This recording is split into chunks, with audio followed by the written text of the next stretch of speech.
नमस्कार। जय हिंद, जय भारत। आज मैं आपके समक्ष एक बहुत ही महत्वपूर्ण विषय लेकर के आ रहा हूं, जो कि इस प्रकार का विषय है जो कि आपके जीवन में परिवर्तन ला देगा, आपके जीवन में प्रगति ला देगा, आपके जीवन में सुख और संपन्नता ला देगा।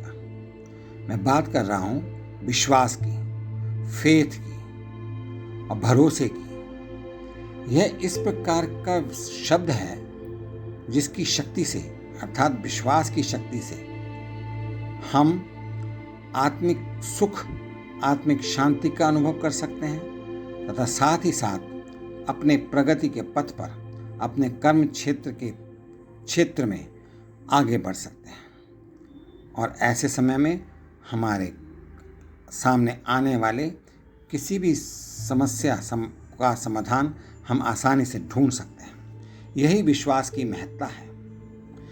ईश्वर पर भी हमें विश्वास होना चाहिए। यदि हम ईश्वर पर विश्वास रखेंगे और विश्वास रख कर के उसकी आराधना करेंगे और ईश्वर से कुछ मांगेंगे तो वो हमें अवश्य मिलेगा। अगर नहीं मिलता तो हमें वो मिलेगा जिसमें हमारा सुख होगा। जो भी चीज़ हमें दिखाई ना दे उसे मानने के लिए हमें विश्वास का प्रयोग करना पड़ता है। जैसे कि हम भगवान पर विश्वास करते हैं लेकिन हमने भगवान को कभी देखा नहीं है। विश्वास के वजूद से ही नामुमकिन चीज़ें मुमकिन हो जाती हैं। अर्थात जो ना होने वाला काम है वो काम भी हो जाता है। विश्वास का अर्थ है कि हम किसी ऐसी चीज़ पर विश्वास कर रहे हैं, यकीन कर रहे हैं जिसे हमने कभी देखा नहीं है, पर मन में उस चीज़ के होने की आशा हमें उस चीज़ पर विश्वास करने की ओर ले जाती है, जो पूरी तरीके से सकारात्मक रहकर ही किया जा सकता है। विश्वास सकारात्मक का ही एक पहलू है। विश्वास सकारात्मकता, पॉजिटिविटी का ही एक रूप है। दोनों को एक दूसरे से जुदा नहीं किया जा सकता। अर्थात विश्वास और सकारात्मकता एक दूसरे के पूरक हैं। जहाँ सकारात्मकता होती है वहाँ विश्वास होता है और जहाँ विश्वास होता है वहाँ सकारात्मकता होती है। अपने मन को सकारात्मक रखकर ही विश्वास को जीता जा सकता है। किसी भी चीज़ पर विश्वास करने के लिए सबसे पहले हमें यह मानना होगा कि हम कुछ नहीं जानते और अपने आप को पूर्ण समर्पित करना होता है। ऐसे ही विश्वास किया जा सकता है। विश्वास में इतनी शक्ति है कि यह एक पहाड़ को अपनी जगह से हिला सकती है। नामुमकिन दिखने वाली चीज़ें भी विश्वास की शक्ति से आसानी से प्राप्त की जा सकती हैं। क्या आप जानते हैं कि मनुष्य को एक वरदान प्राप्त है कि मनुष्य वह जिस चीज़ की इच्छा या कामना करेगा उसे वह चीज़ आसानी से तभी प्राप्त हो जाएगी जब वह विश्वास करेगा। सतयुग के मनुष्यों के लिए यह एक आम बात थी, क्योंकि तब तक मनुष्यों का मन मैला नहीं हुआ था। लेकिन कलयुग में आते आते मनुष्यों के मन को इतना डर, इतनी चिंता, इतनी परेशानियों से भर गया है कि आज का मनुष्य अपने आप पर ही विश्वास नहीं करता तो अपनी शक्तियों पर कहाँ से विश्वास करेगा। फिर विश्वास की शक्ति पर विश्वास करने की बात तो बहुत दूर की है, क्योंकि बचपन से हमारे माता पिता ने जो अपने माता पिता से सीखा था वह आगे चलकर अपने बच्चों को सिखाया कि हमें अपनी ज़्यादा से ज़्यादा पैर नहीं फैलाने चाहिए, जिससे हम अपनी असल क्षमताओं को भूलकर अपने आप को एक आम मनुष्य समझ बैठे हैं, जिसे अपनी खुद की शक्तियों का बोध नहीं है।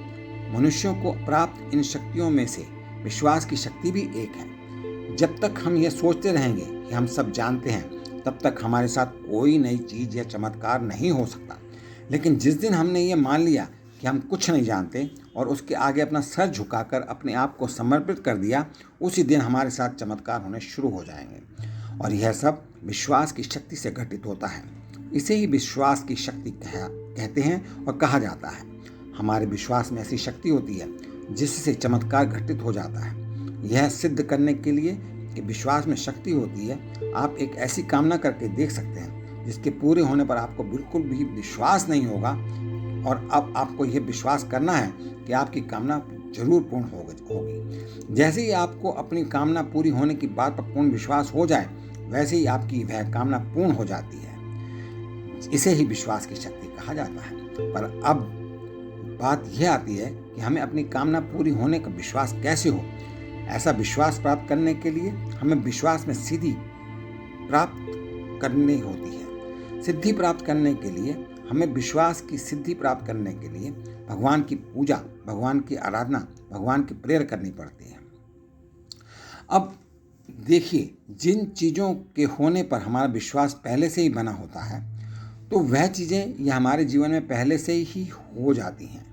कुछ समय बाद हो जाती हैं, या तो उसी समय हो जाती हैं या कुछ समय बाद हो जाती हैं। पर जिस चीज़ पर हमें विश्वास नहीं होता, उसे पाने के लिए हमें विश्वास सिद्ध करना पड़ता है, जो कि एक बहुत ही कठिन कार्य है। इसे विश्वास की सिद्धि प्राप्त करना कहते हैं। विश्वास को सिद्ध करने में हमारे मन की बहुत बड़ी भूमिका होती है। जिस चीज़ पर हमारा मन यकीन नहीं करता, उस पर हमें विश्वास होना मुश्किल हो जाता है। और जिस चीज़ को लेकर हमारा मन किसी तरह का कोई भी सवाल उठाना बंद कर देता है, उस पर हमें विश्वास हो जाता है।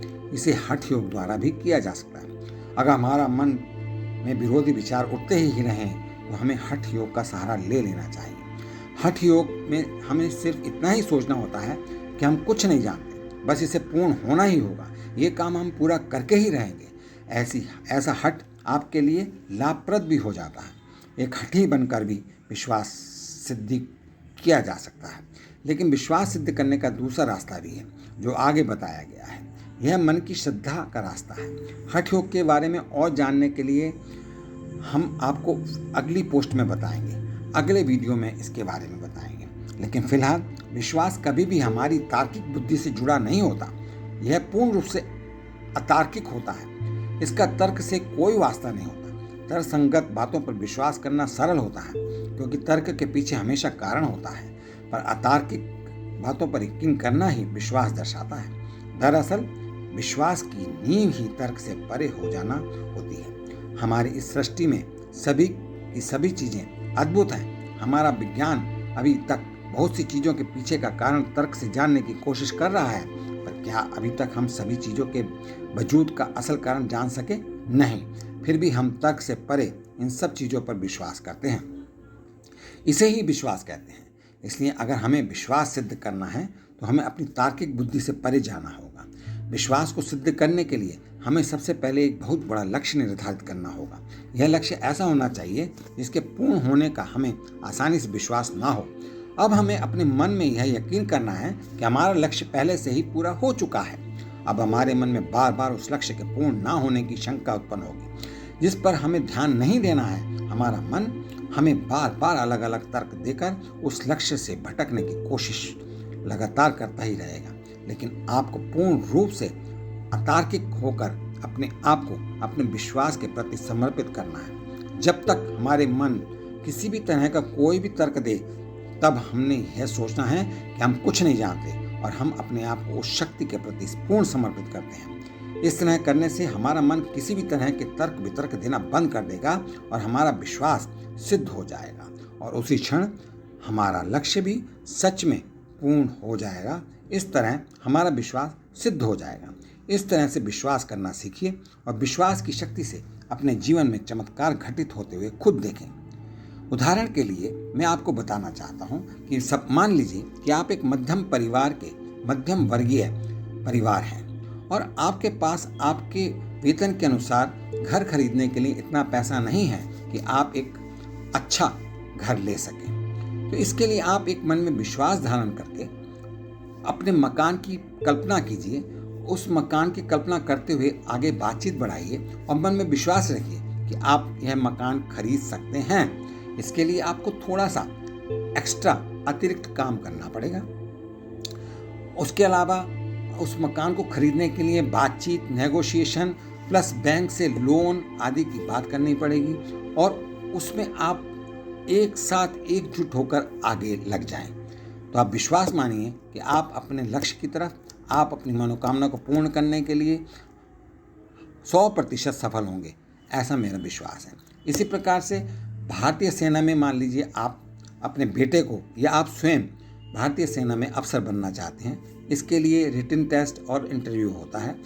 मान लीजिए आपका रिटन टेस्ट क्वालिफाई हो गया और अभी आप रिटन टेस्ट के बाद इंटरव्यू के लिए जाना चाहते हैं। अगर आप पहले से ही सोचना शुरू कर देंगे कि मैं पता नहीं इंटरव्यू में पास होऊंगा कि नहीं होऊंगा, लेकिन यदि आप विश्वास करके yes I will do it, मैं इसमें पास हो जाऊंगा और मैं इसको सफल हो जाऊंगा इसमें, ऐसा करके जब आप मेहनत करके पढ़ेंगे और इंटरव्यू की तैयारी करेंगे तो मैं आपको विश्वास दिलाता हूँ आप 100% उसमें सफलता प्राप्त करेंगे और भारतीय सेना के एक अफसर बनेंगे। और ये उदाहरण मैं अनेक प्रकार से दे सकता हूँ। आप अपने जीवन में कोई भी एक लक्ष्य निर्धारित कीजिए और उसको पूरा करने में लग जाइए, आपको वो लक्ष्य अवश्य मिलेगा, ऐसा मेरा विश्वास है। इन्हीं शब्दों के साथ मैं आप सभी परिवारजनों के लिए शुभकामनाएं और आपके लक्ष्य की प्राप्ति के लिए शुभकामनाएं करता हूं। बहुत बहुत धन्यवाद। नमस्कार। जय हिंद, जय भारत।